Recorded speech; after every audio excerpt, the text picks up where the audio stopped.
Oi, tudo bom? Aqui é o Kay, eu tô de volta com mais um vídeo e hoje eu vou responder perguntas frequentes. Eu percebi que algumas perguntas acabam aparecendo várias vezes, então eu deduzi que se é a pergunta de alguns, talvez seja a pergunta de vários. Então é a primeira vez que eu faço esse formato de vídeo de perguntas e respostas, tipo Q&A, e se você acha legal, deixa um like nesse vídeo, que eu vou fazer o seguinte: se metade das pessoas que visualizarem esse vídeo até amanhã deixarem um like, eu vou fazer esse formato de vídeo regularmente. E se não, talvez eu ainda faça ele de vez em quando, toda vez que eu perceber que eu tô respondendo as mesmas perguntas várias vezes.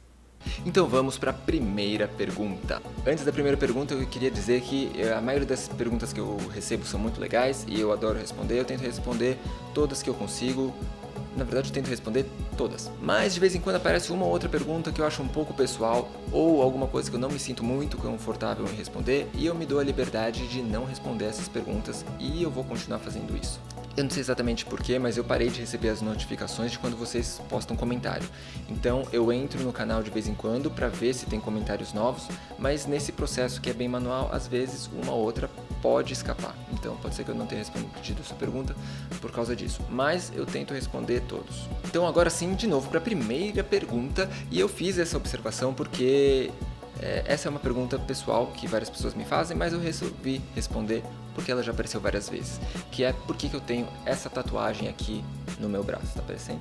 Tá. Bom, é porque eu gosto de correr, eu corro maratonas. Pra quem não sabe, maratona é uma prova de corrida de 42 quilômetros. 42 quilômetros e 195 metros. Esses 195 no final fazem uma bela diferença. Mas isso não explicou muita coisa ainda porque eu não tenho 42.2 tatuado no meu braço, né? Mas uma das maratonas que eu corri foi a maratona de Boston, que é uma das maratonas é a maratona mais tradicional que tem e é uma que todos os corredores querem correr porque se precisa de tempo e ela é difícil de se classificar. E eu corri essa maratona em 2013, que vocês devem se lembrar que foi o ano em que teve um atentado terrorista nessa maratona. Explodiram 2 bombas caseiras na linha de chegada. Felizmente eu não estava perto quando isso aconteceu, não me machuquei, mas foi uma coisa que marcou bastante pra mim. E vocês sabem que os americanos não marcam as distâncias em quilômetros, eles marcam em milhas. Então 42,2 quilômetros dá 26,2 milhas. Então é por isso que eu tenho essa tatuagem no braço, para marcar esse período de corridas da minha vida e tá em milhas por causa do atentado de Boston. Segunda pergunta. Uma coisa que me perguntam várias vezes é que programa que eu uso. Essa é uma pergunta meio aberta, né? Porque eu uso vários programas para várias coisas diferentes. Eu imagino que a maioria das pessoas que me pergunta isso deve estar perguntando que programa que eu uso para desenhar. Talvez. Se sim, eu uso o SketchUp. Na época que eu fui escolher um programa para usar, eu estava entre AutoCAD, que é o mais popular que tem, e acabei escolhendo o SketchUp. Eu vi alguns outros e acabei escolhendo o SketchUp por alguns motivos. O primeiro motivo é porque ele tem uma versão gratuita, o que eu acho bem bom. O segundo motivo é que mesmo a versão paga dele é mais barata do que eu acho que todos os concorrentes. O terceiro motivo é porque ele tem muitos tutoriais na internet, então é muito fácil de aprender sozinho. E quarto motivo é porque ele está sempre se atualizando e melhorando, o que é uma coisa que o AutoCAD eu sinto que não faz. A tela é preta. Aquela tela preta pra mim não desce. Eu acho aquilo lá um visual muito pouco intuitivo e muito pouco convidativo também. Algumas pessoas falam que o AutoCAD é muito mais preciso que o SketchUp. Esse é um argumento que eu nunca entendi muito bem, porque 1 milímetro no SketchUp e 1 milímetro no AutoCAD continua sendo 1 milímetro. Por outro lado, uma coisa que eu já vi várias vezes é as pessoas fazerem desenhos muito imprecisos no SketchUp e não colocarem as medidas certas. Daí é um problema com o usuário e não com o programa. Outros programas que eu uso para fazer as imagens renderizadas, eu uso um plugin dentro do SketchUp que chama V-Ray.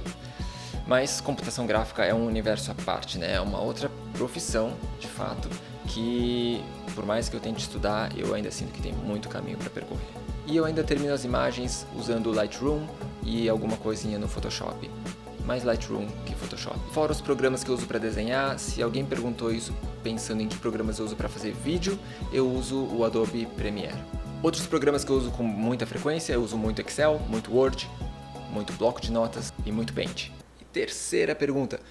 Na verdade não faz sentido nenhum eu estar numerando isso porque não está em ordem nenhuma. Eu não coloquei primeiro as que me perguntaram mais, eu pus na ordem que eu quis. Então, enfim, mais uma pergunta. Me perguntam bastante assim: Kay, eu quero fazer design de interiores, quero estudar isso, e o que você acha que é melhor? Eu fazer um curso técnico, uma graduação? Me diz. Bom, eu falei um pouco disso já num outro vídeo que chama Formação, eu vou deixar o link nos cards, mas basicamente é o seguinte, eu não tenho formação acadêmica em design de interiores, então eu não posso dizer de experiência própria o que eu pesquisei para fazer para mim. O que eu posso dizer é a experiência que eu tive com as pessoas que eu contratei para trabalhar aqui no escritório, que foram de várias faculdades, de vários cursos diferentes, e as pessoas que eu achei que vieram com uma formação acadêmica mais completa foram as pessoas de arquitetura. Mas é uma amostragem bem pequenininha, não dá para generalizar, é só a experiência que eu tive. Então acho que é importante você dar uma olhada nas opções que você tem e ver o que funciona melhor para você. O que eu posso dizer é que hoje, se eu tivesse 17 anos e tivesse certeza que eu quero trabalhar com design de interiores, o caminho que eu teria escolhido seria fazer uma faculdade de arquitetura. E última pergunta, uma coisa que tem me falado com bastante frequência também é: ok, eu já sou estudante de design de interiores, estou vendo as vagas que o mercado está disponibilizando e só tem vaga para trabalhar em loja de móveis planejados. Isso não foi bem uma pergunta, né? Então, como é que você acha que está o mercado? O que eu posso dizer para você é que a sua carreira depende de dois grupos de fatores. Fatores externos e fatores internos. Os fatores externos estão mais relacionados ao mercado, são coisas que você não pode fazer muita coisa a respeito. E os fatores internos são os que dependem de você estudar mais, de você se dedicar mais e você ser o melhor profissional que você consegue ser. Uma coisa que eu acho muito importante de falar é que existem decoradores ou designers de interiores muito bem sucedidos no Brasil. Ou seja, se você for o melhor designer de interiores do Brasil, você pode ser extremamente bem sucedido.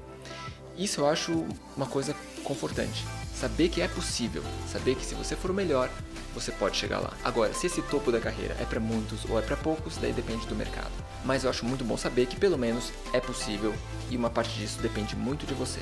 Daí você conhece você mesmo melhor do que ninguém e tem que fazer uma análise bem sincera e realista de quais são as suas possibilidades. Se você acha que o mais provável para você é que você acabe numa loja de planejados e você não quer isso para você, eu recomendaria fortemente que você não seguisse essa carreira.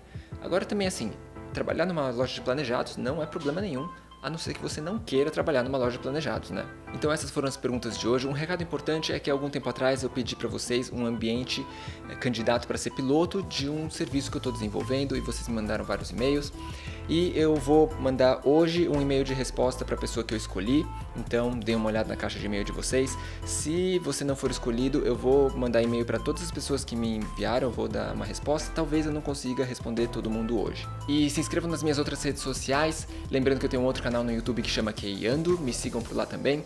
E eu abri uma outra conta no Instagram chamada Toral Design, que é aqui do escritório, e algumas coisas aqui do canal eu vou provavelmente me comunicar com vocês por lá. Por exemplo, a próxima vez que eu fizer um outro perguntas e respostas, provavelmente eu vou pedir para vocês postarem as perguntas por ali. Então sigam o Instagram para vocês ficarem sabendo do que vai acontecer. Por hoje é só, gente. Valeu e a gente se vê no próximo vídeo.